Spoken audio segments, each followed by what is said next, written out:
Howdy, y'all. Thank you for joining us for another Wisecrack Live. It is February 2nd.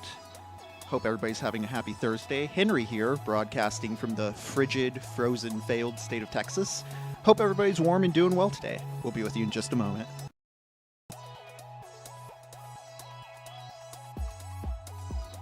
Also, I really like Paul's comment, so like and comment about which level of hell you'd prefer to go to. For me, it would be level 6, the City of Dis.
Welcome, welcome. Glad to see people already chatting about MrBeast there.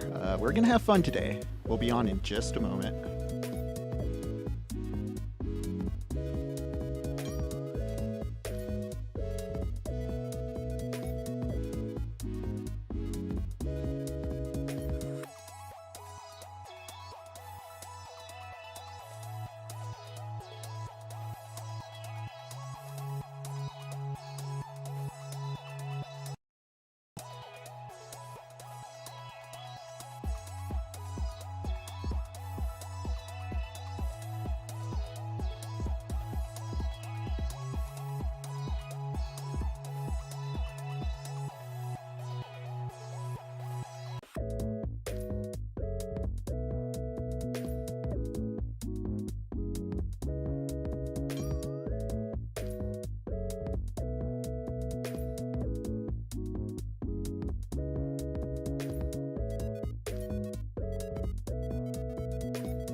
Wow, we're here. I want to just look at a comment right away. Jericho said, "Who popped an acid tab and designed this weight screen?"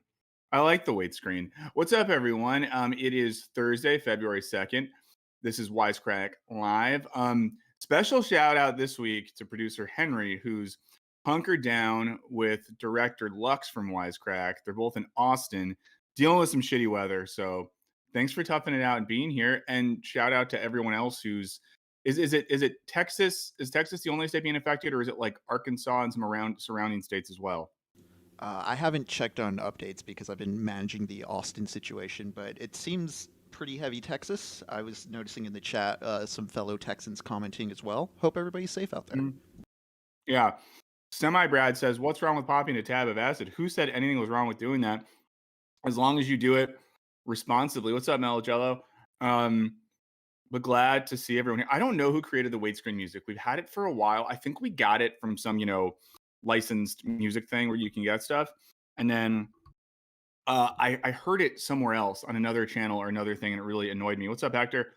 Um, Glad that you're here. What are we going to talk about today? Oh, so much. Someone said, "What's wrong with Texas? Weather, and bad infrastructure." Yeah. Dark Con of Man says, "I'm in Dallas Fort Worth. Schools have been closed for 3 days." And YouTube Punk did dabs for Texas. Um, okay, so a lot to talk about today, but we'll do some preparatory stuff first. If you're here, thanks for hanging out. This is Wisecrack Live. If this is your first stream, um, you know, we hang out, we watch videos, we talk about what's going on YouTube, but more than that, we talk about what's going on YouTube and the internet as a way to talk about issues affecting our culture as a whole, things from the digital economy to popular culture to the way in which economics secretly runs everything in our lives, all those sorts of things. We talk about movies and shows and books and stuff too. um, to talk about something really low stakes, later today, I'm going to see A Knock at the Cabin, the new M. Night Shyamalan film. Someone said I can't hear anything, but I think other people can hear things. So, Ring Around the Rosie, I think that's just you. But let me know if anyone else is excited to see the new M. Night Shyamalan film. Shyamalan, I always say it wrong. But yeah, so yeah, John's first stream is here for the MrBeast giveaway. Oh yeah, by the way, if you do like the stream, we're gonna give away a car at the end of the stream. So please like the stream and subscribe to the channel if you want a car. Because we're going to give away a car because that's how we get people to like us. What's been going on the channel this week? Just a couple of things. Since our last stream, we put out a video on Brazil rebooting January 6th. Check it out if you want. Some really nice people from Brazil reached out and seemed to like it. So that's kind of chill. Then we put out a video on Monday on nepotism and nepo babies and all that sort of stuff. So check that out if you want as well. I thought that one was pretty fun. I was shocked by how many people asked who the people on the thumbnail were, Allison Williams and Jaden Smith. I was also surprised that a lot of people didn't know that Jack Quaid is a Hollywood nepotism baby. So there you go.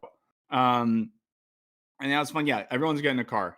You get a car, and you get a car, and you get a car. It's not a blue Subaru.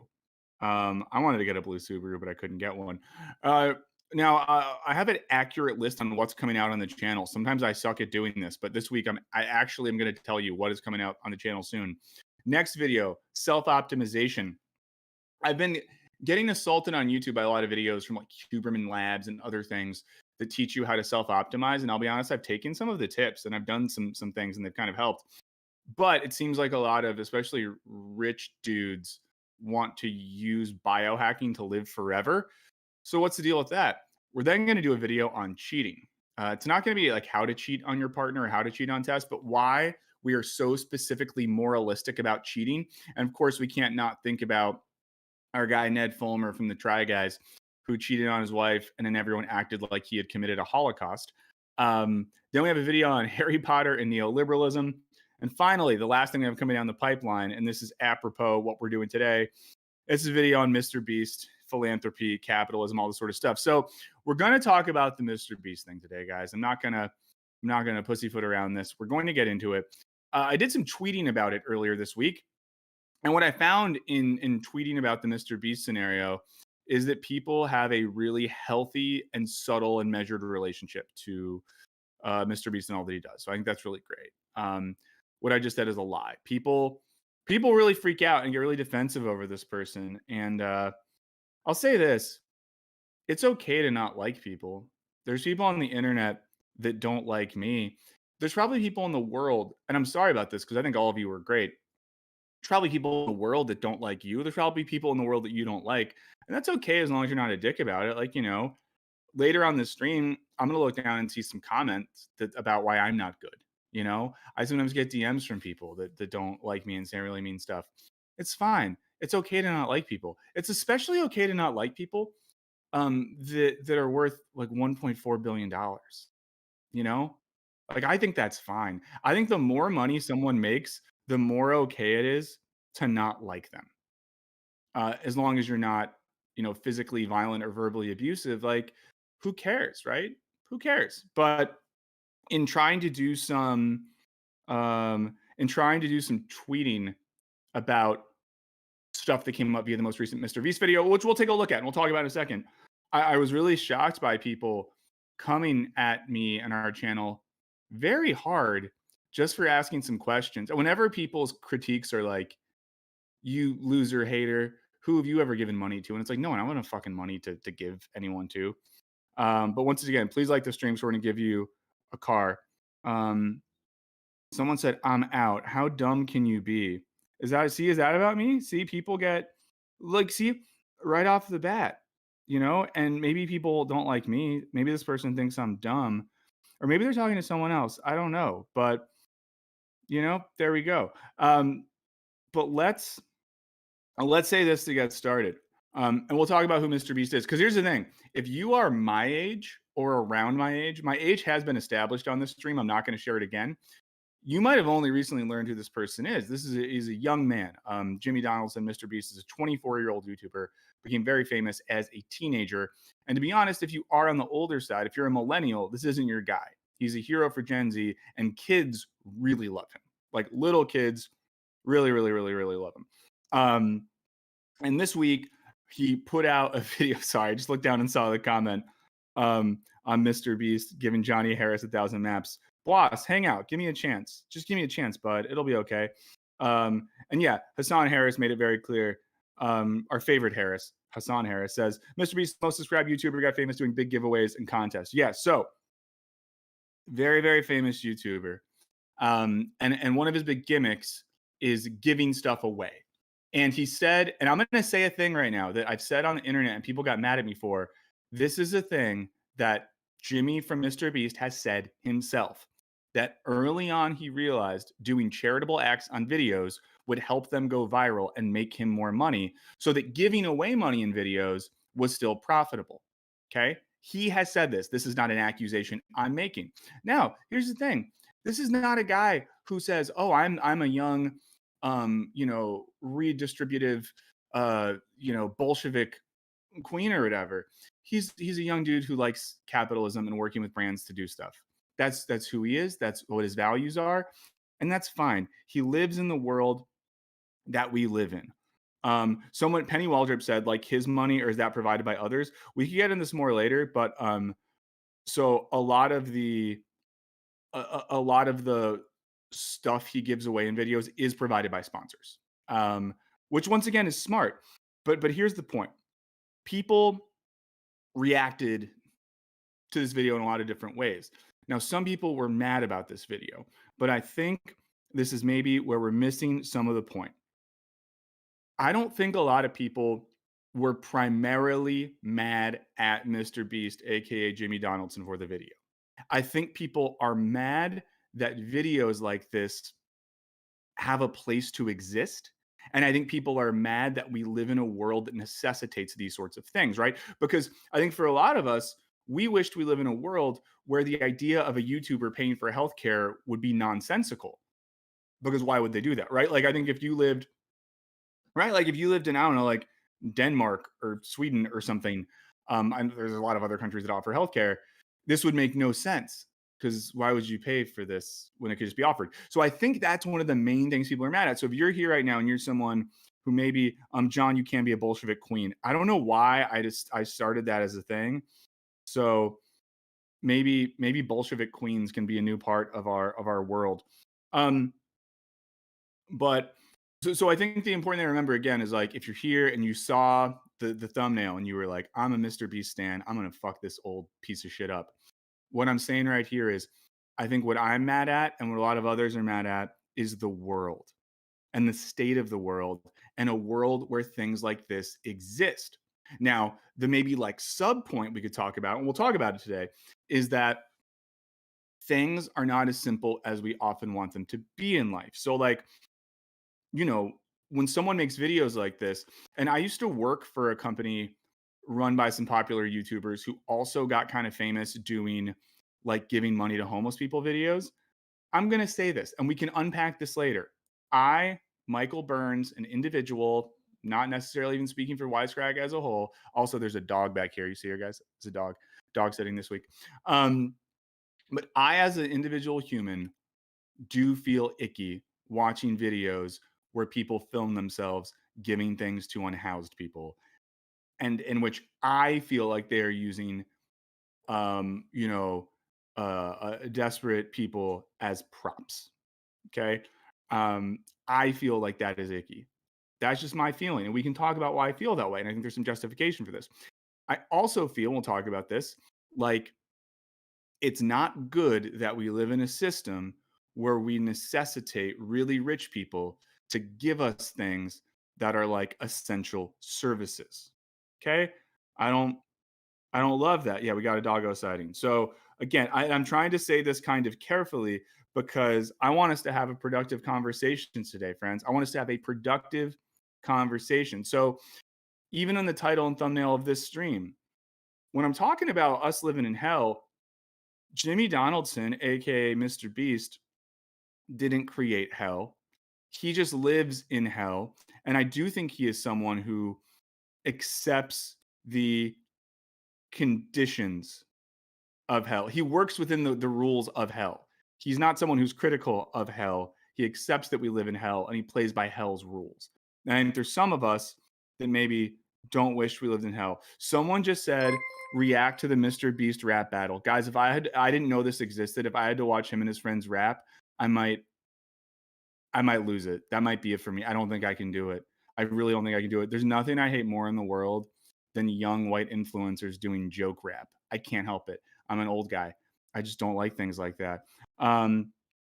Someone said, and I'm not seeing everything in chat, but someone brought up who defines essential. I wonder if that refers to like health services. I don't know. I mean, I think like sight is pretty essential. So yeah. Oh, dude abides is gifting memberships. Hell yeah. That's amazing. Very nice to do. Dude is Lord of the chat right now. You get to be Lord of the chat if you're out here donating memberships. It's a chill thing to do. That's why some people have, you know, green usernames like Caspi. Bego, thank you so much. We really, really appreciate that. But no, and I think that something you're getting into in here, people are talking about like what should be essential and what should be commodities, and that's a debate. And I think that's a larger philosophical question about what the value of human life is and what we deserve as humans on the fundamental nature of our humanity and what should be earned. Wheelie Wannabe says he's from the largest town near my super rural hometown. I think that's referring to Jimmy MrBeast. Okay, catching up with chat, the chat which is lorded over by Dude Abides. Now, if you want to be a green username, you can. It's pretty cheap to do it, so there you go. And we'll watch this video in a second. But what I always say is like, I just don't think there's any reason why, especially the United States of America, should have healthcare and welfare access that puts us on the bottom half of things. That would be sick if MrBeast came in and just gifted a bunch of subs. But yeah, I don't know. I don't know about you guys, but like, I think Americans have a tendency to like to eat shit. Americans love it. We love to put the shit in our mouths and eat it. We like to say, we work hard. I don't want fucking handouts. I'm not some Swede with an IKEA bed with a name I can't pronounce who has subsidized housing and gets my healthcare taken care of. No, we work hard in this country. Like, why are we like that? Why do we think that we need to eat shit? And why do we think other people deserve things and we don't? I don't understand that. And I think sometimes I'm someone who, you know, I maybe like I flirt with communist ideas. And there's a side of like cultural communism, which is basically like everyone should have a good life. That's the point of, for certain people, what that sort of ideology is like. Like everyone should just have a good life. Everyone should have good stuff. And I'm into that. Jeffrey Locke said he'll eat shit. Moises loves shit.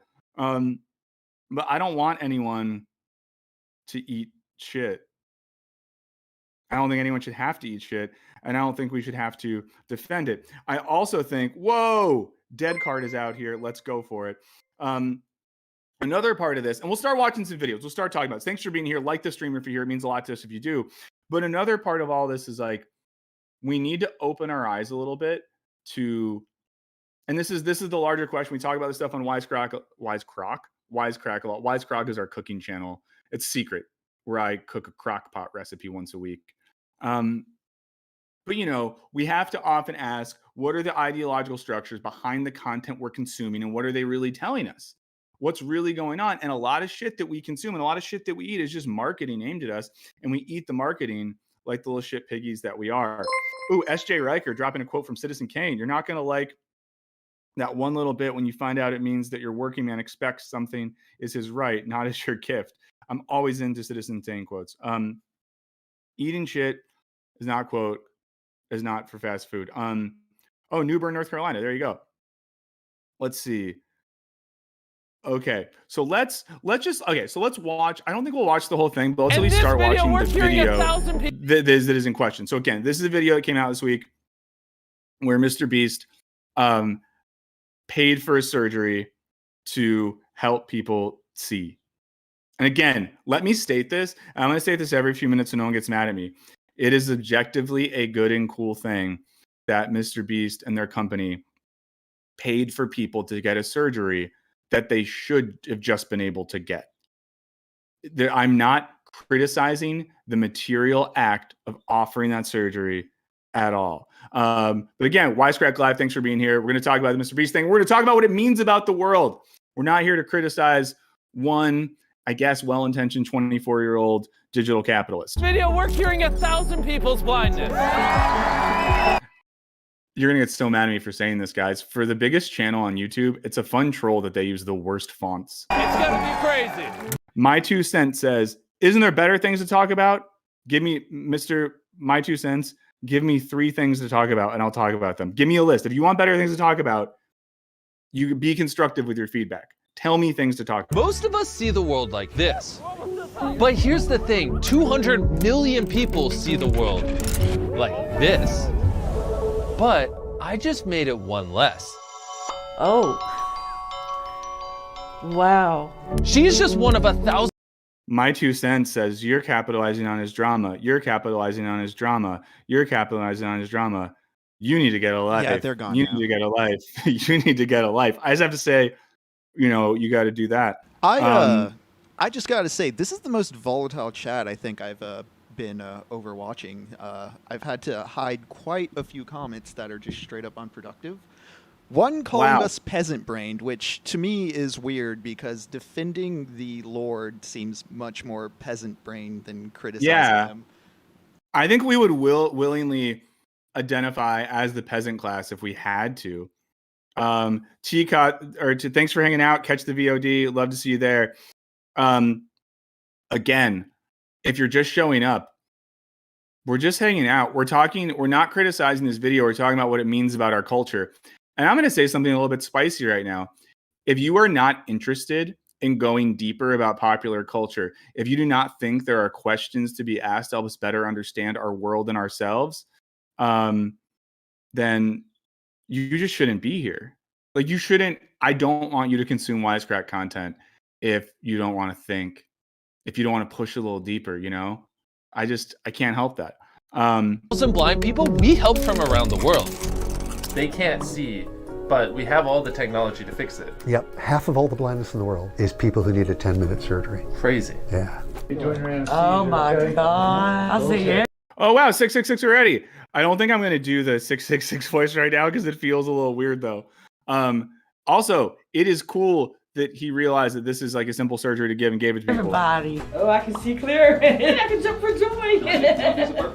Yes, I can see your face, I can see your face, I can see your face. If you're wondering how the surgery allows people to see again, it's because the lens in their eye got so cloudy that they can't see through it. So the surgeon uses a tiny vacuum to suck up the clouded lens. Whoa, it's sucking. And replace it with an artificial one. The surgery is that simple. They can see again. And again, like this is a reaction many people have had. This isn't a unique reaction. It is just so upsetting that it's this simple to do this. And we're just not doing it all the time.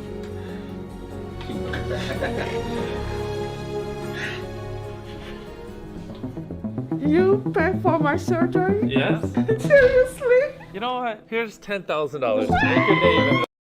That's a little weird. I mean, it's like, again, I'm going to be honest with you all. If I was that person, I'm happy. I got surgery paid for and someone handed me a briefcase of $10,000. That is cool. However, just as a human being that wants to zoom out structurally, there's just something a little weird about that aesthetically. And you can totally get mad at me for saying that. Galactic Unicorn just made a comment that I think I agree with. It's hard to keep up with the chat today. Is she okay? We're gonna go fix more people's eyesight. She's squeezing hard. And we're just getting started. We still have I just wish we had a better world, guys. 980 lives left to change. There's my watch. I've never seen it before. Oh my God. I had night blindness. I couldn't see. Penny Waldrip had a very good comment. That you just deal with it life. I'm Nolan, by the way. I'm Carl. You're Carl? I know a guy named Carl. Not a good guy. Moment of truth. Wow, you are pretty anxious. What's it like? What do you see? Blur. How long have you not been able to work for? 4 months. Did you hear about the cross-eyed teacher? She couldn't control her pupils. Crazy. I will say this, the dog who's back there, I don't know if the dog, if she likes MrBeast, because she's making some noise in the background. So there you go. Yeah, Adam H said in the chat, he's using capitalism to help. It's sad we as a world, well, we have to do it this way, but it's what we have right now. I think that's the point, right? That all of this is operating within the terms of the system that we live in. Anesthetic soon. Oh man, no cloudiness, no blurriness. Oh, it's perfect. Now, what's it like? I can see everything. I don't need these. Again, objectively good. Our next patient is Charlie. You're not able to read any of this text on the TV? All right, I'm going to skip ahead. I think you guys get the gist of this video. And I'm not skipping ahead to like disrespect it. I think a lot of you have already seen it. There's one thing I want us to see. Let's see. I think it's here. Take away parts of your life. And, you know, I want to drive since I can't drive. I'm just at home. Good luck. We'll see you after the procedure. He mentioned multiple times he really wants to drive after this procedure fixes his eyesight. So I'll see you at the end of the video when we surprise him with a brand new Tesla. But first, so this guy gets the surgery and he brings up that he struggles to drive. So they car surprise him. So let's just see the car surprise, because that's always fun. Satchel, take off your blindfold. What? This is your brand new Tesla. That's intense. If Chris wrecks it, I'll buy another one. Literally, I cannot put into words how I feel right now. Have you ever driven a car before? No. I love how we're letting a guy who couldn't see a couple weeks ago drive us. Yeah. Wait, there's one cone you That has to be crazy to roll up to your driver's exam in a Tesla. Oh my God, there's some great comments here. Okay, so that's like the gist of this video, everyone. You've probably already seen it. Again, the point of the video is MrBeast pays for 1,000 people to get a surgery. No one is saying that doing that is a bad thing at all. Let's see. Okay, a lot of good comments here. Now, the part of this that I think, and we've said this before, we'll talk about it a little bit more. I think personally, it is a reasonable response to watch something like that and feel bad, right? And the reason why I think it is okay to feel bad is because in this video, we see a lot of people, 1,000 people who can't afford a pretty straightforward surgery because of the system in which we live. I think that's a good reason to feel bad. And I think that's a good reason to feel a sense of rage or anger towards a system in a civilized or developed country that leads to people living like that. I also feel bad that it is dependent on the arbitrary decisions of a 24-year-old YouTuber to get these people access to healthcare. I do not think it is bad that he is doing it, but I think it's a weird system to live in where that is what we are dependent on, right? Am I being careful with my language here, Henry? I think so. For me, another aspect of it isn't so much that MrBeast is trying to inform people or raise awareness or provide like pragmatic material everyday kind of like steps others can take to help alleviate the problem on a systemic level. He's selling the idea that you too can be MrBeast, and if you I don't know, if you hustle hard and buy into the culture, you too can be a cool guy who gives money to those who need it. Yeah. There is a sense of that, right? And there's a sense in which, and again, I'm saying this and I mean this, I'm not being lame here, but like, let's see, someone said, so you live life expecting incredibly amazing medical technology to just exist in the world. I don't know if that's to me or like the chat in general. I expect that readily available medical technology should be democratically available to everyone that lives in a country that has massive wealth. I 100% think that. I don't think people should eat shit. That's my main thing. I don't think anyone should have to eat shit. I think surgeries like this, and you can look it up, friends. It's not even a complicated, that difficult surgery. It's readily available. But we live in a country where if you do not have healthcare, and even if you do have healthcare and you don't have good healthcare, it's really hard to afford stuff like this. And of course, in the United States of America, you get healthcare if you have a job that offers it, or if you buy into a market, healthcare market on your own, which is often very expensive. So that's that's what I'm saying here. So whoever kind of said that. Let's see. I like the chat today, but there's just too much. So maybe like everyone just only say things that feel really important. Let's see. But so I guess the idea is, and I think this is something related to what Henry just said. If all of us, or if young people watch videos like this and they think, I too want to be really rich so that I can use my money to make a difference in the world. Is that a horrible thing? No. There's much worse things that someone could want to do. However, I think that sometimes that can preclude asking the question, why are we here in the first place? Why do we have these sort of conditions going on? Also, So, also, just is it realistic to expect, I don't know, just out of nowhere, a bushel of like newly formed millionaires to just pop up and start solving systemic problems when we have, models in other countries of governance that show how you can like fund this apparatus and keep it going in like a feasible, pragmatic way? For sure. And like we have to remember as well, like how do we phrase it this way? That what's happening here as well is like there's also products being sold, because I'll share something that I didn't like. Cass B just made a good point there, and again, I just hope that everyone knows, like, there's when we think about criticism, right? I think often we think about the word criticism in a way that's like, my friend criticized my new shirt. My friend is really critical of everyone else, in kind of a judgy, shitty way. But then we can think about criticism as more of a philosophical idea, right? And criticism is thinking critically about things, thinking critically about the conditions of the world. There's the line we get in Greek philosophy, we get from Socrates: the unexamined life is not worth living. Examining life is simply the idea that we are critical and that we don't just look at what's happening around us and say, great, that's how it is. Great, everything just is how it is on the surface, right? So I think that, and I'm kind of riffing off a comment that Cass B made a little bit earlier.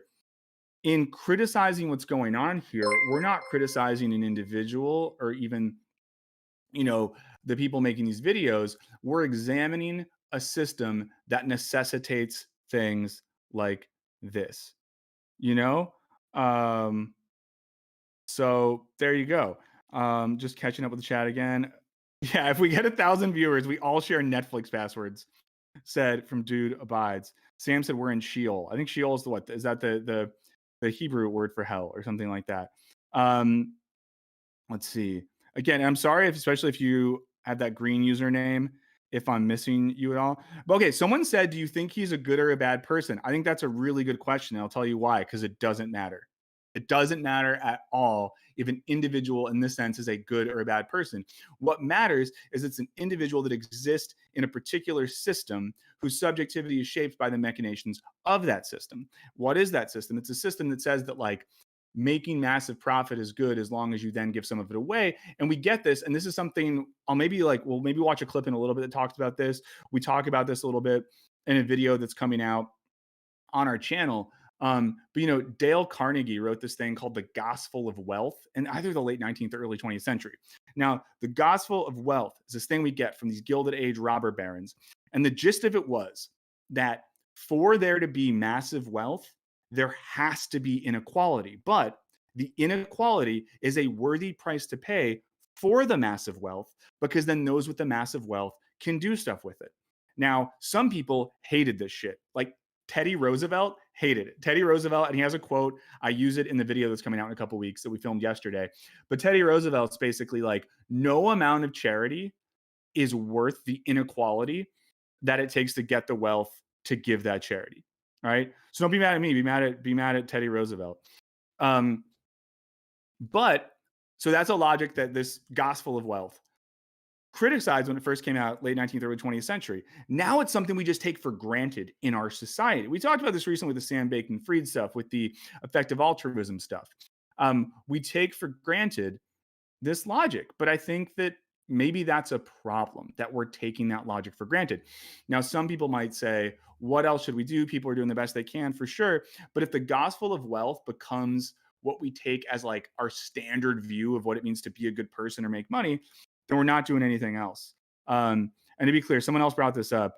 I'm not saying that Teddy Roosevelt is like a good person. He did a lot of bad stuff, but even Teddy Roosevelt is kind of sus. Let's see. James says, acknowledging the negative is fine, but focusing on the negative to the point of emotionally ignoring the positive is what I find harmful.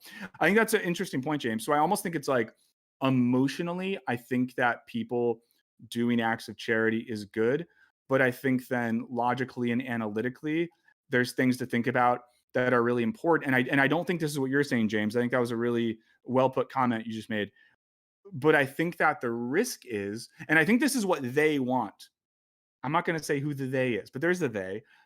I think what some people want is for us to be so overwhelmed by emotion that we don't ask questions. For example, there used to be these commercials where like BP would show their oil cleanup efforts, and like the oil companies would show you a video of like a little duck covered in oil, and they'd be cleaning the duck covered in oil. And you would be like, oh my God, this is so great. Oh man. But the BP put the oil on the duck and killed all the animals, right? Like it's often the companies that do this. You know who's really into oil cleanup efforts, or sorry, ocean cleanup efforts? The Coca-Cola company and companies related to them. They do all this stuff to clean the oceans, get the plastic bottles and cans out of it. They made the fucking cans that are there in the first place. So that's what I mean when I say emotion is a risk in this sense, because we can get so overwhelmed by the good, happy charity stuff. Note, right now I'm not talking about MrBeast. I'm talking about stuff in general. Oh, we're in the 800s. That's fun. And also, if you're here, like the stream. If you're here and you're mad, just don't do anything. Someone said hashtag greenwashing. Karin said that. Yeah. So I think that that's what we got to worry about with this sort of stuff now. And I'm being extra careful today. Am I saying that 24-year-old Jimmy Donaldson invented industrial capitalism, digital marketing, and this whole world around it? No, I'm not at all. If anything, he's a piece, like we all are. He's a piece on a chessboard, playing the game in which we exist. Now, I'll tell you one thing that might make people mad. I'll tell you something that I felt was kind of gross. I'm gonna get in trouble now.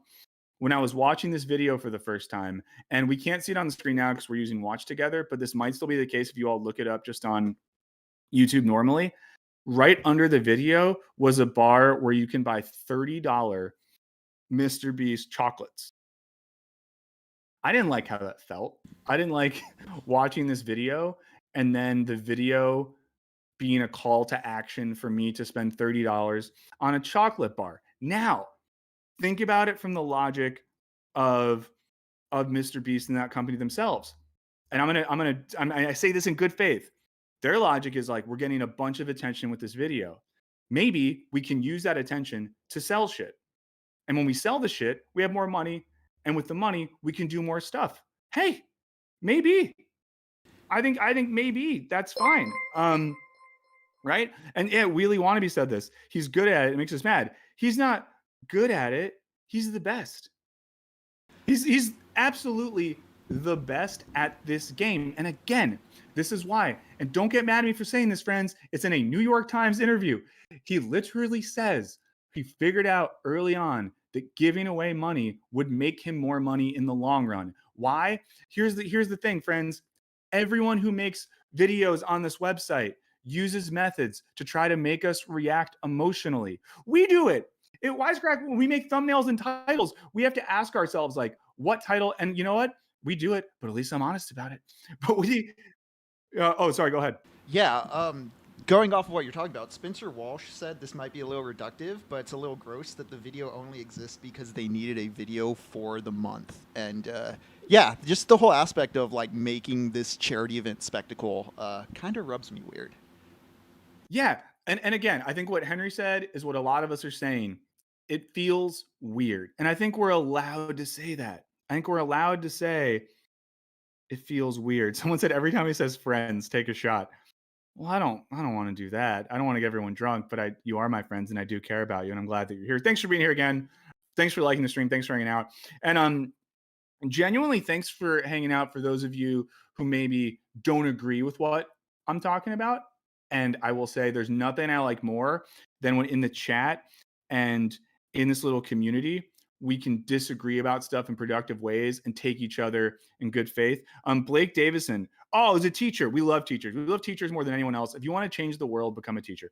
I teach this kind of stuff to my 7th grade students. There are tons of people out there using pathos circumstances sometimes to make us forget about the ethos and logos of it all. Yes, I think that's a really, really good point. That like often it is, who uses emotion? Marketing companies use emotion, advertising uses emotion, all this sort of stuff. I'm just so confused though in the chat. Wait, Wheelie Wannabe, are they my weapons grade bad takes or is that someone else? There's so much going on in the chat. Oh, someone's a guitar teacher? That rips. We really like guitar teachers. I used to teach guitar as well in college. It was very fun. Dark Con of Man said he wouldn't be getting so much negative press if he'd done the surgeries without the fanfare and self-promotion. We got another teacher. Michael's a teacher too. That rips. But I think that's another issue with all this too, right? I think it makes some people feel bad when people do acts of charity and when they make content out of it. It feels a little weird. If anyone's ever read the Bible in the chat, let's see. If anyone's ever read the Bible, there's a line where Jesus says something to the effect of like, when you do an act of service, let not the right hand know what the left hand is doing. And there's a line before about how like someone goes to the temple and makes a show of it and how they're kind of a dick. And I just think there's something interesting there. Let's watch a little bit of another. So this is an example of an earlier MrBeast video, and I'm showing this now. If you're a Gen Z, don't stop watching the stream if you're Gen Z, but you can walk away, go to the bathroom now, get a snack. For my fellow millennials who asked earlier in the stream, who the fuck is MrBeast? This is a clip from, watch just a little bit of this. This is one of the early videos that really helped him blow up. And again, we're watching this. Squin's reading the Bible now. Squin, if you know the quote I'm saying, or and also too, if anyone here knows the Bible better than me and I fucked it up, please feel free to correct me. Blake Davidson coming through hot, Matthew 6, 1-4. Okay, cool. So let's just watch a little bit of this, and this is to give some context. I don't have any cash, but I got some gift cards if you need some help. To get food and clothes and all kinds of stuff. Where that at? Macy's? Yes, sir. Yeah. Where's that say? I believe it's in the mall. I think there's one in the mall, which is the Applebee's is right over there. Yes, sir. I'll get tonight. You gonna eat good? Oh, yeah. God bless y'all, brother. Yes, sir. Yes, sir. Thank you, man. My name's Rusty. Nice to meet you, Rusty. In my previous homeless videos, I just went around and gave money. I'm really sorry. This is where some of you might get mad at me. The line in my previous homeless videos, that was rough. That was rough for me. I'm just gonna say it. That was a rough line for me to hear. Maybe it wasn't for you. To random homeless people, and it did have a positive. Letter W says the anti-burn heat is getting under my skin. Guys, I'm not really seeing a lot of the anti-burn stuff, so I would just say if you want to, really get my back, just take them down. I'm kidding. Everyone has a voice. Influence on most of their lives, but I don't think that's the best way to go about it. So what we're actually going to do today is we're going to call homeless shelters, get a list of things they need, go to the store, buy it, and deliver it to them. What exactly would... That's chill. That's chill in this one that he acknowledged that in the past he did it in a weird way. you guys need and what would be most helpful for you guys? If you guys need couches, TVs... Just gonna fast forward a little bit. Did they use some Cascade? I think they want Cascade. Did we do good? I mean, this is a chill. I'll say this. This is a chill overcorrect. So I know in the past in the videos, they just gave people cash. That's chill. I'll say that's a better way to go about it. And I'll say this too. It definitely seems I think when this video got made, this dude's a legit teenager. A lot of people are idiots when they're teenagers, but a lot of us when we're teenagers don't have platforms. So there you go. I'm curious what this one is. He has a video called Homeless Man Buys a Lamborghini. What's up, guys? I accidentally... Oh. So he's the homeless man. I wasn't ready for this. What's up, guys? I accidentally gave all my money away to Twitch streamers, and now I'm homeless. And on top of that, UMG keeps taking... Oh, and they rubbed dirt on his face? All my revenue. So I'm gonna go buy a Lamborghini so I can make this viral video and then have money and not be homeless. Unless UMG claims it again.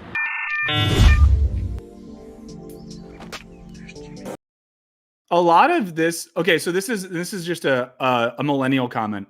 A lot of these type of videos just make me think I don't know, my generation had Jackass, and I feel like Jackass was just fun pranks without having to make us feel like we were participating in charity or something. How's it going, man? Good. Yeah, welcome to Lamborghini. Thank you. Got any questions? We'll hang over here around $205,000 or so. Exactly. Well then, can I just buy it? Yeah. Can I just buy it? Office, we'll do that. Do the paperwork. Yeah. Cool. All right. Have a seat.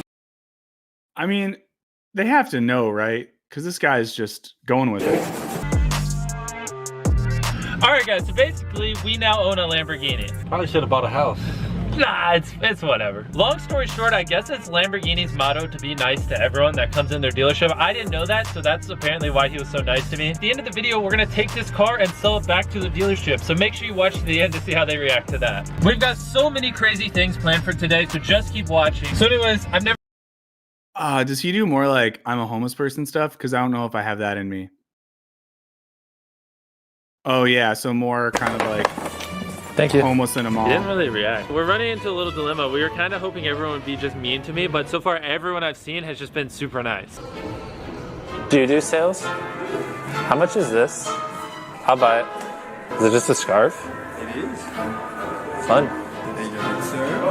All right, so I mean, there's some definite... I'm going to get killed for saying this. I don't know. There's obviously definitely... Go ahead. Go ahead. Just the expectation that people are going to be mean is just a projection of kind of a personal mentality I can't ignore as far as the way he kind of lenses the world and people's relationships to one another. Also, and before I say this, hey, like the stream if you're here. Love that you're here. Love this community. Wisecrack Live. It's Michael and Henry. We're hanging out with you. Did you like the stream? Did everyone like it? Great. Now I'll say this. It's he doesn't acknowledge his subject position as a white person in the world as well, and the racial dynamics of all of this. It's just, oh boy. Guys, I think I'm getting Joker-fied. Is this how you get Joker-fied? Because I think I'm getting Joker-fied. Oh, now is he going to live outside? Think you've ever had? Wait, give me one. Give me one. want it, so I'll just leave it there. I don't know. That's probably good for me. That's probably good for me right there. And again, I'm going to say a thing right now. I'm going to say a thing, and I mean this genuinely. You know, if I would have had access to millions of dollars and a worldwide platform when I was 17, I would have ruined my life. The things I would have done would have been horrible. And I think let's see. So I like have a type of empathy for that as someone that was also, and you know, I made videos when I was a teenager. We had to film them on DV cameras, and you had to transfer the tape to your computer, which took forever. Took forever to edit a video. You'd make like a 2-minute video. Rendering would be overnight. You'd have to upload it to some weird server and hope that your friends with fast internet access could do it. But yeah, this is how jokers are born. So I don't know. Again, I think that the issue thinking about this type of philanthropy and stuff like that is that it creates, you know, it's like creating a sort of spectacle and using this type of stuff for clicks. Now, again, everyone on this website is trying to manufacture clicks. Everyone is trying to use emotion to get a response. I mean, maybe a more interesting question. I'm curious if you have thoughts on this, Henry. Why do we think that this is what made this channel so big? You know what I mean? Like, what is it about videos where we watch someone? And again, it is, in this one, he's not doing things for people, but like, it is objectively good that this person has given money to vulnerable people. I'm glad that people have surgery. I'm glad that he's donated stuff to shelters. That's all very good. But what is it? And I'm curious too, like in the chat as well. Why do people? What is it about videos like that we like so much? Why do we like? You know what I mean? Yeah. It speaks to a bit of like a consumption model where, you know, if you watch the healthy or the what you think is the altruistic or like morally good thing you're doing good as well. To me, that's kind of what MrBeast is a projection of. Like, his audience really likes him because they think they're like promoting a good in the world by saying like, yeah, he's a nice guy. He does charity. Look. Mm-hmm. Yeah. I mean, and I guess a part of it is like so much content and so many things make us feel bad. The stuff that makes it. So Blake Davidson, thank you so much for the donation, Blake. That's really kind of you. Blake says, I think there's part of us who wants to see people doing kind things. Sometimes we overlook the methodology.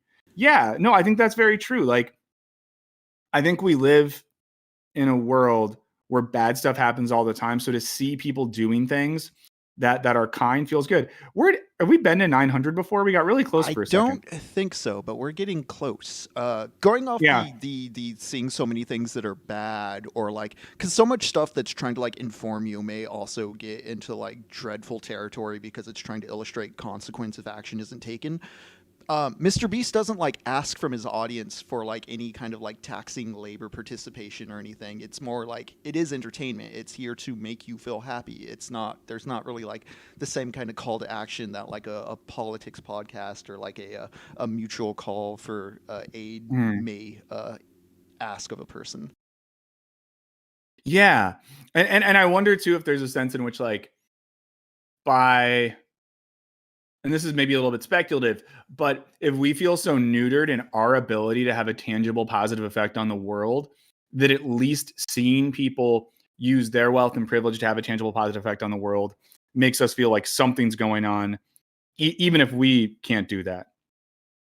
So I will do push-ups if we get to 900. And we all have to as well. I think if I do push-ups, the dog might freak out. She seems really bored. See if I can move so we can see her. It's kind of a bored dog. Oh, well. Chris says he's not an anti-hero who does bad things for good reasons. He's an anti-villain doing good things. Wow, for a bad reason. Yeah. That's a really interesting point, Chris Tomsky, and also thank you so much. But I think that's the point too, right? Like in interviews with this dude, he says that, like, again, this is not me being a dick. He says this himself. He says that he started making these videos because they did well and made money. So it's like, it's still a market logic, right? Yeah, and even on the I know blindness it's video, hat off at 1,000. Yeah, sorry, go ahead. I was to say, even on the blindness video, he had that tweet where he was like, it makes no sense why the government doesn't just do this because the ROI on taxes would be beneficial, which he's thinking in capitalist brain, but it's the right point. Like, why isn't this accessible? Because his response to that was right. Yeah. And I'll say this too. The tweet he put out was like, he is correct to be like, this is insane. We can't just have this surgery. And also, again, I was going to say that we weren't all like economically progressive at 24, but 24, I was like ready to get a Lenin tattoo. So I'm not now, but 24, I was really, Usman said, he does a good thing. And by watching him, we were supporting it. Also much better than the drama abusive stuff some others do. For sure. It's much better than that. Someone said, hug the dog for 9 seconds if we get 900 views. Well, if you want 900 views, like the stream, I guess. Someone said, I heard he's mean to service workers. But that's the thing, too. We have to understand as well that everything we see in videos for a lot of people, it's performance. And, this is someone who's also, again, New York Times article on this. He's been accused of treating his employees badly. He said some slurs and stuff like that. And again, he said he was young, and we all say dumb stuff when we're young, I guess. But,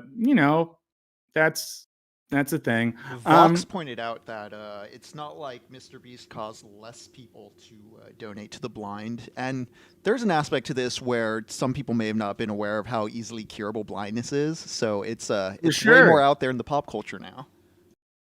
Yeah. And again, I think that, let's see, like the stream weenies, Burns needs money for mushrooms. Wow, Moises. Adam says, where are all the likes? I think they're not here. I think people are showing up.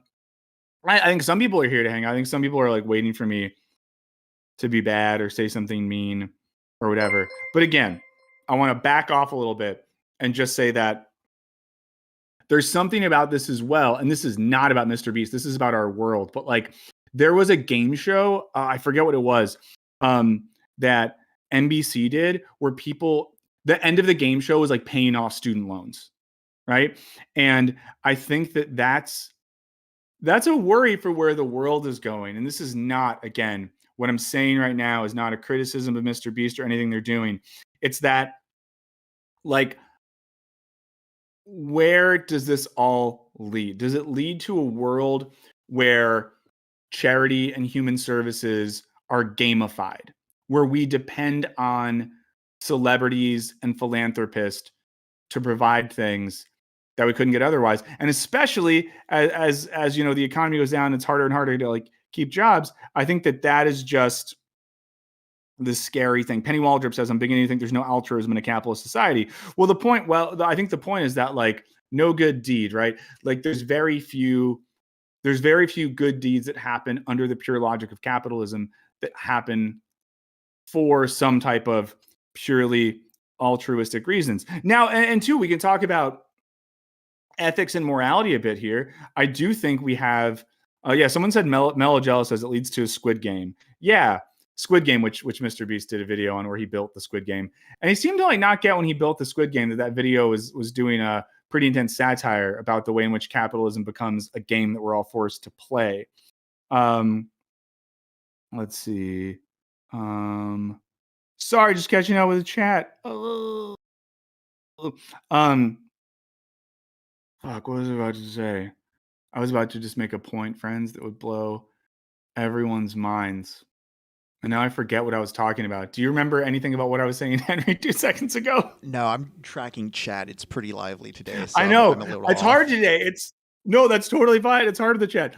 But yeah, no, So I was talking about moral philosophy a little bit. But I think a lot of people, when stuff like this comes up and people I engage with, I think we have a lot of utilitarians in the house, right? So utilitarianism, the moral philosophy that basically tells us that ends justify the means, right? That if the outcome of an act has a net benefit for human life, then we would deem that act good. So that would be to say, if someone makes or does an act of charity, starts a philanthropic fund, makes a piece of content for the motive of making money, expanding their brand, whatever, but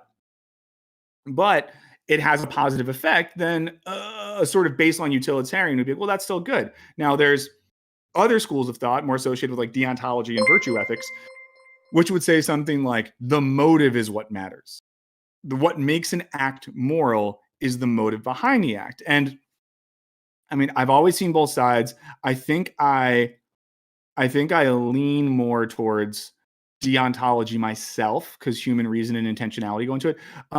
Kevin Green said, I would love to see you debate capitalism with a libertarian like Stefan Molyneux. I don't agree with most of what you say, but still the vibe. Thank you. I appreciate that. I appreciate you not agreeing, but enjoying the vibe. We try to create vibes here. Hey, what's up, Cherokee? You're typing in the chat. Just catching up on the chat. That's pretty reductive, really wannabe. Well, I think it was reductive because I was just trying to be real quick with it. I'm happy to talk more about utilitarianism, but really wannabe. Someone could also say, unless you're responding to the chat, I don't know. But I was also pretty reductive about deontology, just trying to be quick with it. But I think that adds another level to how we analyze this and how we think of things. And of course, another level to all this is what we think about in terms of possibility. I think for a lot of people, the world we live in is the world we live in. There are limits around, and this is that, Frederick Jameson, Mark Fisher, Slavoj Žižek comment, whoever you attribute it to. It's easier to think of the end of the world than it is to think of the end of capitalism. I think for a lot of people, like, it's easier to imagine the game showification of human and social services than it is to imagine the end of capitalism. It's easier to imagine a 24-year-old billionaire paying for healthcare than it is to imagine the end of capitalism. And I think that's where we're going. Mel Jello says, do a short about utilitarianism. Will do. Probably. Jericho says, you can't keep up with the chat. Just make your points. I don't know if that's how you intended it. I like the comment. But yeah. Okay. And thanks for liking the chat and the stream for everyone who is here. Wow.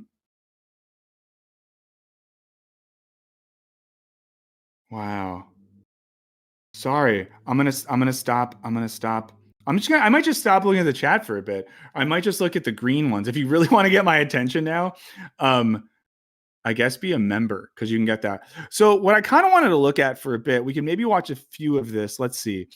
And maybe a way to talk about this is to zoom out a little bit now and not really talk about MrBeast, Jimmy Donaldson as such. And again, I'll say this, like, I kind of, my read on this to a certain extent is that MrBeast is not for me.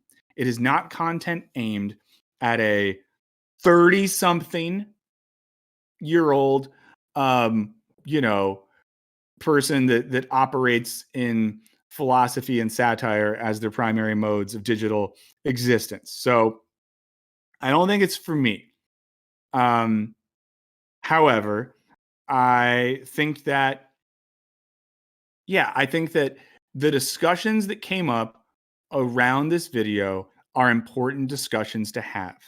I think that we can think critically about the world around the creation of a video like this without shitting on the person who makes it in some direct way. And I think the reaction to a lot of this on the internet was a little bit like, what's the word I'm looking for? A little bit everyone wanting to be on a team. And I think that we need to not have like teams and get so obsessed with a person we like that we just defend them no matter what. And then we can't think about that. Someone brought up having issues being green. Whoa. I think that isn't Vox green on his like government name account? Someone said dunking on capitalism while requiring money to dunk on capitalism. What does that mean? Dunking on capitalism while requiring money to dunk on capitalism. I think there's this thing sometimes where people do this thing where you can't criticize capitalism if like money is a thing, And I'll say this is okay. This will be my weird moment. I do this like every stream where I get a little bit real about, Wisecrack and what we do. It's like, we operate a business. We have to make money. We do deals with brands and sponsors. We do it so we can make content that doesn't bootlick those brands and sponsors, but speaks pretty critically and truthfully about the world. I feel pretty good about that, because sadly, we live under capitalism, and we have to participate in the capitalist economy to make the content that we make. We have to, it's the same logic, right? On this stream, I got to tell you to ask you to like it. I got to encourage you to sometimes become a member or join our Patreon, because if not, we don't get to stay operational, right? Like, it would be sick if there was government grants for, content makers, and we could just do that. But, it's kind of the world we live in. So, and if anyone has any other question about how we do stuff at Wisecrack or our motivations behind things, you can ask it now. And if I see it in the chat, I'll try to answer it. Because I like being honest with you all. I like being honest to a fault sometimes. I see a couple of people bringing up capitalist realism, and definitely that's very much a Mark Fisher thing. So yeah, so when I say become a member of the chat, I'm not trying to be like a capitalist overlord.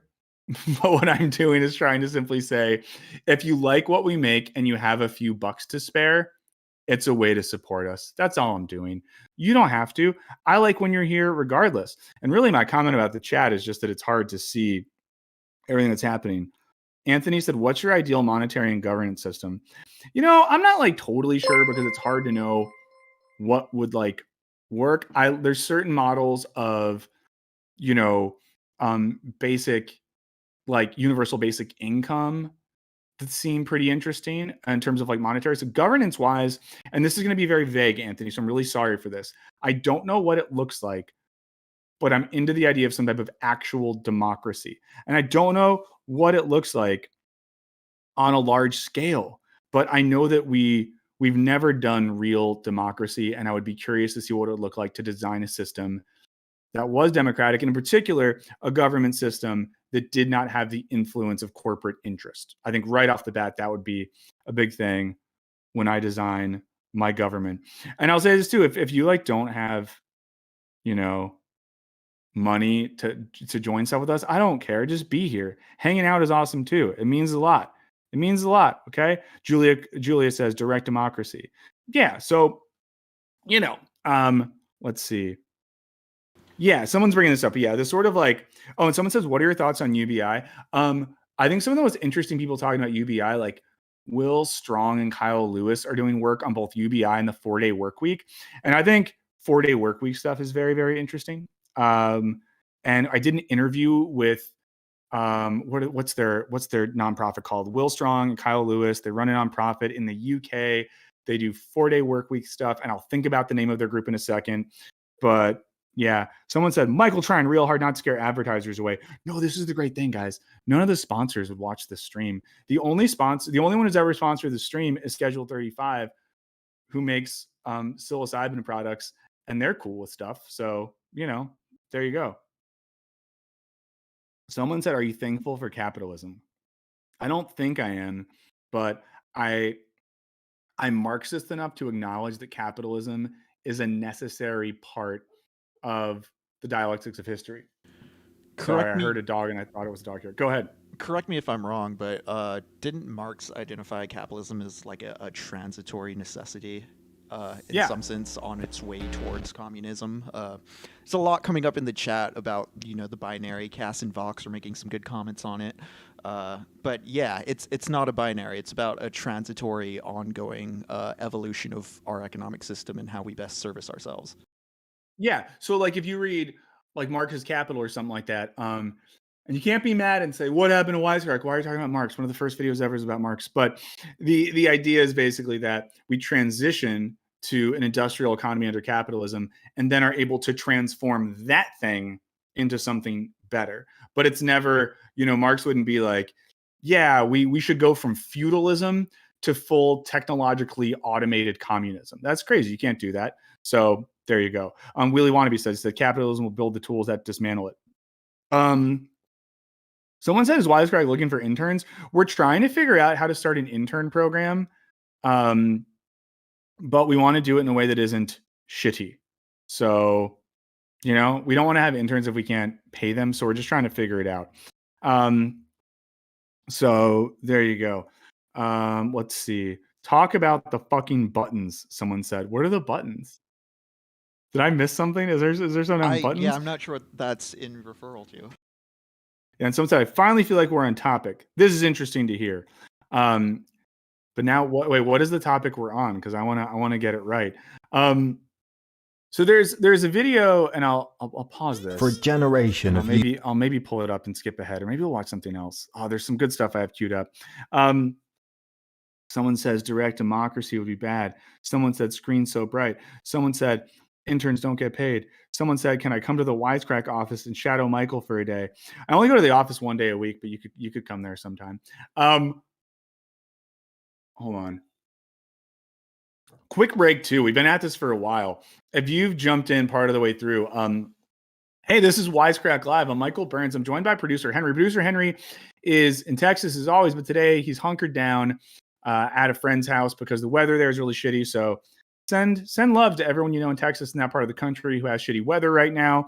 We are using the MrBeast video from this week as a jumping off point to talk about some larger questions about philanthropy and capitalism and culture and marketing and the way emotions are used to pull us into consuming things. And is it good? Is it bad? We don't know, but we're talking about it and we're having an open conversation about it.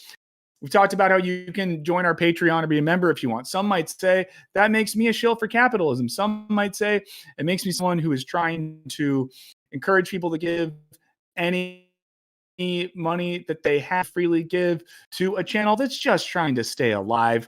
But there you go. So that's what we're doing. I did see someone in the chat said LA traffic is horrible. And you're right. And Pharaoh Crackfeet, thank you so much for saying it's a good channel. Really means a lot to me and to all of us. So that was our little mid-show check-in. As always, if you're here, like the stream. If you don't already the channel, consider doing that. Honeyman says I'm going too crowded in here. I know I've always thought about that because I think something that's great about this stream is the chat and the vibe of the chat. And I've always thought like, whoa, it says 985 for me right now. That can't be right. That's what I'm seeing too. Well, don't go to 1,000. I don't want to take my hat off today. Oh, someone sees 900. Okay. Cassidy, you're not getting off. James, what's up? James Buchanan showed up and it brought the numbers way up. But thanks for being here, everyone. Someone said direct democracy. Don't you have Facebook or Twitter? So yeah, I don't know. I don't know if I want to say anything else about, I guess, specifically the thing. There's a video on the channel Then and Now on capitalism and philanthropy that riffs off of MrBeast that I think is pretty interesting. There are some sections of that I thought we could maybe check out. But also people often ask, there's a few things I wanted to maybe watch a little bit of today. Let's think. There's a video from Then and Now that came out this week on how our attention is stolen, which I thought would be interesting. The Sisyphus channel has a video on In Search of Healthy Masculinity, and there's a new Johnny Harris video. I don't know what to do right now. Chris says, good things done for the wrong reasons are still good things, but encouraging them incentivizes and justifies the proliferation of the bad reason. Chris, I think that's a really good point. Yeah. I think so. There you go. Then and Now topic might segue well or complement. I kind of do talking about here. Yeah. So let's hear. I'm going to pull this up. So this is I think it's the most recent video from Then and Now. Then and Now is a channel I like a lot. I don't know if y'all have seen it, but he makes really good videos. Some of them are really long, but they're kind of nice, careful analyses of culture that I really fuck with.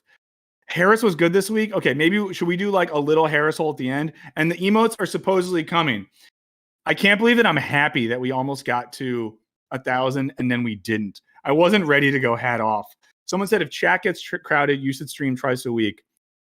I think at some point we might try to stream more. I'm curious what you guys think about that. So let's watch a little bit of this and we'll keep talking about stuff. But again, I think this might be a good segue into the stuff, into continuing the conversation. Like, shares, friend requests, emails, notifications, updates, alerts, tweets, adverts in schools, adverts on police cars, adverts on every screen, endless scrolling, emotional headline capitals, stop, must attach. must go for a run, must run further and faster than yesterday, must go, must relax. Watch a film, a TV show. Which one? Endless scroll, email from work, email from Auntie Linda, stop. Meant to be relaxing. Well, if this ain't already anxiety inducing. Play a game, play Tetris, stop. Uber Eats, 50% off. Let's watch this short first, it will only take 30 seconds. Stop. Welcome to the attention economy. Okay, we're going to get into the attention economy. Beatmaster asks, fun question. Michael, why do we always have to rely on theories from old white dudes instead of coming up with new ones? It sounds like it's always either socialism or capitalism. I think that, in a sense, the ideal is that we take, hey, Jericho, you're a person. But Beatmaster, I think the ideal is that we're able to take previously existing theories and constantly modify them and grow them to better adapt to the world that we live in now. So I think that some of the questions first articulated by the old dead white dudes are maybe the right questions, but the task is to re-articulate them in a new context. So I think that's what I would maybe say. I think that's what I would maybe say on that one. Cass B says, I didn't care for this video. His point basically ends with touch grass. Let's watch a little bit of them. It's a world where our attention is... You know, I can't win with you, Caspi. You don't like this. You don't like the Harris hole. You don't like anything. I just want to make you happy. So we'll do it one day. Where our capacity for concentration is competed for, bid on, captured and grabbed. Where corporations spend billions on the latest tricks to draw our eyeballs. I'm going to try not to pause all you guys, but you know I'm going to. The attention economy is everywhere. Stress, anxiety, frustration are all on the rise worldwide. Is it the attention economy that's draining us of our energy to resist? Are attention merchants draining us of our willpower? Is the constant noise detrimental to our mental health? So he'll probably talk about this, but I do think there's something, and this relates to like the MrBeast discussion, is that content that pulls on our attention so much and wants us to, what's the word I'm looking for? Wants to pull us in via emotion, does it in a way that often precludes thought. And I think sometimes the risk of like the attention economy and YouTube content and social media and all that sort of shit is that it creates less space for critical thought. So we passively accept what's in front of us. Robbie Anderson says, what is capitalist alienation? I mean, I think part of it is that, you know, an aspect of alienation is that systems within capitalism alienate us from our labor, from the product of our labor, from ourselves and from other humans. And I think in particular, a type of digital alienation that happens is that alienation from material reality and humanity, and at times an alienation from ourselves in that way, alienation from the ability to think critically about the world around me, because we might not think that we're being alienated when we're just consuming things constantly without thinking about them, but I think there is a level of alienation there. And I think we're even alienated as, for a lot of people in the West, you know, we're largely consumers of content and consumers of the world. And I think even as consumers, we can be alienated from the methods by which the things that we consume are produced. Or even in, again, I'll bring it up, the blindness video, right? There's a way in which by consuming content like that uncritically, we remain alienated from the structures that necessitate charity to give people that surgery in the first place. Something like that. Yeah, circling back around to, like, you know, why we listen to dead white dudes so much as well is making me think about like advertised realities and just the way more recent history, like the Black Panthers were villainized for so long, and there's just certain things outside that are happening. They're just outside of like a culturally accepted norm, and you have to dig deeper for it because stuff like that. Yeah. And you know, I think there also are a lot of great thinkers that are not dead white dudes as well. And maybe we can talk about some of those folks. Let's see. Shot with Chris says, just one day, I'm curious if Wisecrack would make a video on Simone. Not much content on their work. Yeah, I think if there's a good reason for that stuff to come up, then why not? Yeah, this is then and now. Kleiner Prince says, I am alienated by my own job. For sure. I mean, listen, anytime you've worked all day and you get home and you're so dead that you can't even enjoy your life, then I think that you are experiencing a type of alienation. Anytime that you are so overworked that you don't have the ability to work on your own projects or spend time doing your hobbies or things you like or giving attention to your partner or your friends, that is a form of alienation, you know? So I think it's a broader category than we might think of it as sometimes. Ooh, I saw an interesting question. Finicky Scut, that's a crazy name, said, do you even count MrBeast as a YouTuber, as PR people making his thumbnails, lawyers telling him how to spend his money, editors editing someone to get view time without character? I don't even know what it is to be a YouTuber. You know what I mean? I don't know what it means. I've often think of like a YouTuber being someone whose primary culture is YouTube production, but yeah, it's like a word. It's a word I don't even know what it means anymore. But hey, alienation. I think we don't even talk about alienation enough because it helps us understand so many things in a productive way. Chris Tomsky says, "Work to live, don't live to work." I mean, hey, there you go. Let's watch some more of this video to see if we can alienate Caspi from the stream. Shrinking us down into insignificant nubs in an increasingly chaotic world. Maybe it's time to resist. I want to show you how the attention economy developed, the tricks that are used, what privacy used to look like, why it's important to carve out some space for ourselves and how to do that, because privacy was once sacred. The sanctity of the self was once important. Yeah, privacy used to be real. You know, you didn't used to have to stream from your living room, you know, letting strangers into your home to look at the sleeping dog that you're dog sitting over your shoulder. Chris, thanks for being here. It means a lot to us. Also, if you are here, like the stream, you know, like the stream. I hate to say it, but it helps us. Now, companies compete in a race to the bottom of tricks to grab our attention, targeting emotions, feelings, words, ideas, triggers that are increasingly difficult to resist. You might think you're immune, but are you? A study of 100 million articles on Facebook found that the most common headlines included phrases like, "This will make you cry," "People are freaking out," and "You'll be shocked to see." Okay, so yeah, of course, that's literally what we were talking about earlier with the reaction around a lot of the MrBeast videos. A charity, they pull on big emotional reactions. Bago, thank you so much. Mellow Jello said, would you want to stream from the office?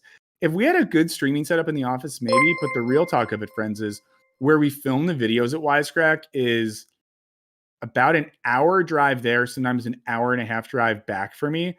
So in terms of alienation, right, it's a matter of time, like the way I spend my time. And I find that days where I have to go into the studio, it just, all that time in the car just sucks. And driving in LA sucks. It became popular at the beginning of the 20th century. People were shocked to even contemplate the thought of an advertiser's voice in their homes. In 1922, President Hoover said that it's inconceivable that we should allow so great a possibility for service, for news, for entertainment, for education, and for vital commercial purposes to be drowned in advertising. Herbert Hoover, based Herbert Hoover, friends. Someone said, how hot is the studio? Sometimes it is really hot and I hate it. And I want to wear like jackets sometimes when we film. I think they look cool and I get really hot and feel sick. Tyler says it's 4 miles driving. I think it's 13 miles from my house to the office and it takes me an hour or more. But yeah, I think that this is interesting. This idea that everything is involved in advertising. Here's what's really interesting though, right? There's traditional advertising where we watch a thing and we're aware that a company is paying for us to watch that thing. Like old TV was always like, you know, the old man variety hour brought to you by cigarettes or whatever. And I think that now, for example, some people might get mad at this, but like the MrBeast video, the blindness thing, it's advertising. And you're like, what is it advertising for? It's advertising for the MrBeast brand. It's advertising for the chocolate bars that you can buy on the screen. It's advertising for the socks and the shirts and the hats and the food products and the digital currencies and all the other things. And the genius of it, and I mean this genuinely, this is why he's the best at what he does, and this is why a lot of people on YouTube are good at what they do, that we're watching commercials for things that we don't know we're watching commercials for. And at a certain point, it does feel like everything becomes advertising in that way that, like, even in some TV shows, the product placement gets so heavy.